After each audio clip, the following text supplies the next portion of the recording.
Yeah, really tough match. I was down a set on a break, and I think he was playing a really good level of tennis. I wasn't feeling bad. I was just he was playing just better than me, but I kept believing in my game, in my strokes, and I was able to take the second set in the tiebreak. I think that was the key of the game. 2 sets to love down, it would have been tougher. And then a fight, ups and downs, a lot of humidity today, sweating a lot. But yeah, I'm really happy because in the fifth I was feeling good, the energy was good, and unfortunately, I think he got injured a little bit, and yeah, that's not the way you wanted to finish your match. But I was already up a break, so I was feeling the momentum switch. Yeah. Okay, very good. One question each. Willie. Matteo, Willie Weinbaum from ESPN. Matteo, next you play Ruud, and you've had 5 matches. One guy won 1, and then it's been back and forth. What is the key to the match against him? We kind of have like similar game. We like to play to run around our forehands, and like putting a lot of spin in the ball and being aggressive. I think the key is like to be aggressive before him. So I'm gonna try to make him run and not gonna run too much. But yeah, the key that I think is like to be aggressive, to use my weapons, my serve, obviously my forehand, and we played like a month ago. Obviously, it was on clay and altitude different, but we always have tough matches, so we know each other. I'm sure it's gonna be a great match. Okay, right there. Martinez, both sports bounded. What will you take from today's match into the next, and what things will you improve?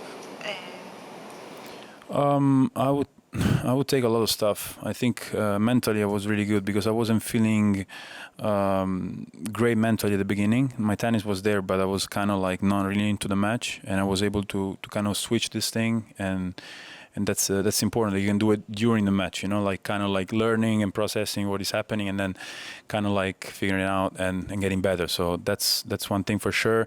Physically, I proved myself once again that I'm good at best of 5. That I was feeling good, that I was ready for the fight in tough conditions, and improve. I mean, there is always something that you can improve. You can hit more winners, obviously, and miss less, serve better. But the important thing is like to play good in important moments, and that's what I did today. And obviously I know I have to play a really high level against Casper, but I'm feeling ready for that.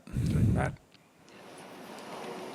Matt Futterman from the New York Times. You mentioned how tough the conditions were, the humidity. It was also pretty sunny out there when you were out. At the beginning, no. At the beginning, it was more cloudy. That's why it was so humid. And then when the sun came out, I think there was less humidity. But obviously, the temperature went up, and then it was kind of like back and forth with clouds and stuff.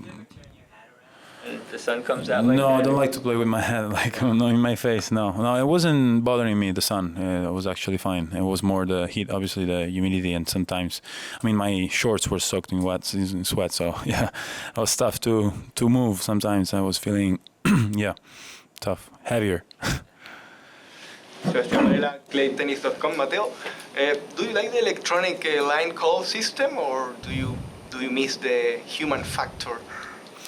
At the beginning I was like, I don't know if I like it, but I think now it's fair. Like now there cannot be like any misunderstanding, anything. You hear the machine, if it's out, it's out. If it's not, I was actually during Turin last year, the only match unfortunately that I played. I had a set point. Sasha Zverev served, and I didn't call it because I thought it was good.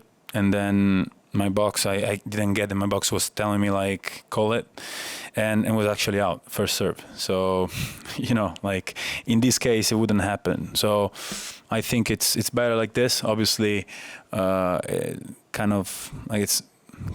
screw up a little bit of line umpires, less job, like less. But I think it's better for the sport. Matteo, David Law from the Tennis Podcast. I'm just thinking back to the grass season when you were in such great form. Then you fell ill with COVID. You had to pull out. I imagine that was a really tough time for you. I just wondered, at the time, I don't think there was a strict rule that you had to withdraw as such. I just wondered how unwell did you feel? Did you feel that it was just the right thing to do? And given that, how motivated are you now to have another chance at a big run here?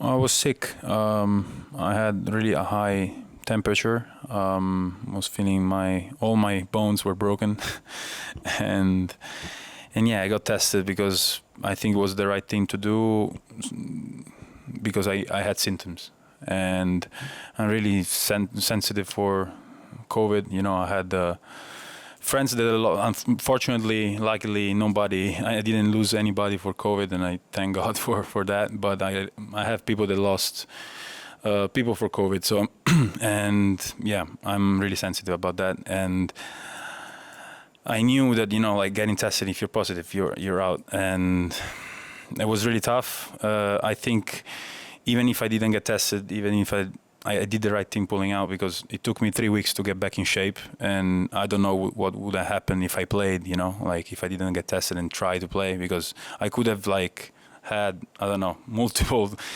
tears and stuff. So I think I did the right thing, and obviously now I have an extra motivation. I feel like this year has been tough, surgery, COVID, but here I am again, healthy, and really looking forward to play my quarterfinals. All right, 2 more in the room.